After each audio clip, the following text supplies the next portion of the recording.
నమస్తే మిత్రులారా, నేను మీ శ్రీనివాస్ చౌహాన్ అడ్వకేట్. మిత్రులారా, class 1 legal heir versus class 2 legal hairs, ఈ అంశం చాలా మందికి కన్ఫ్యూజన్గా ఉంటుంది. కొంత జాగ్రత్తగా వినే ప్రయత్నం చేయండి. మన దేశంలో హిందూ వారసత్వపు చట్టం 1956 అమలు ఉన్నది.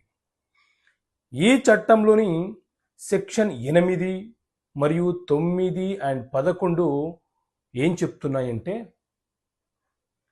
క్లాస్ 1, 2, 3, 4 ఇలా వర్గీకరణ చేస్తూ ఒకరు లేకపోతే మరొకరికి ఆస్తి ఏ పద్ధతిలో చెందుతుందో చెప్తూ వర్గీకరణ చేయడం జరిగింది. సో క్లాస్ 1 లీగల్ హెయిర్స్ అంటే ఎవరు అనంటే, ఎవరైనా ఒక వ్యక్తి ఆస్తి తాను సంపాదించాడు, అతను మరణించాడు అనుకోండి, అతని తర్వాత ఎవరికి దక్కాలి?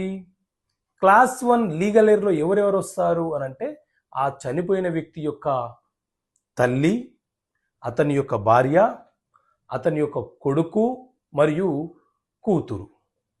ఒకవేళ వీళ్ళెవ్వరూ లేకపోతే ఆ కొడుకు యొక్క పిల్లలు, ఆ కూతురు యొక్క పిల్లలు ఈ క్లాస్ 1 లీగల్ హెయిర్స్ అవుతారు. వీళ్లకు మొదట ఆ చనిపోయిన వ్యక్తి యొక్క ఆస్తి దక్కాలి.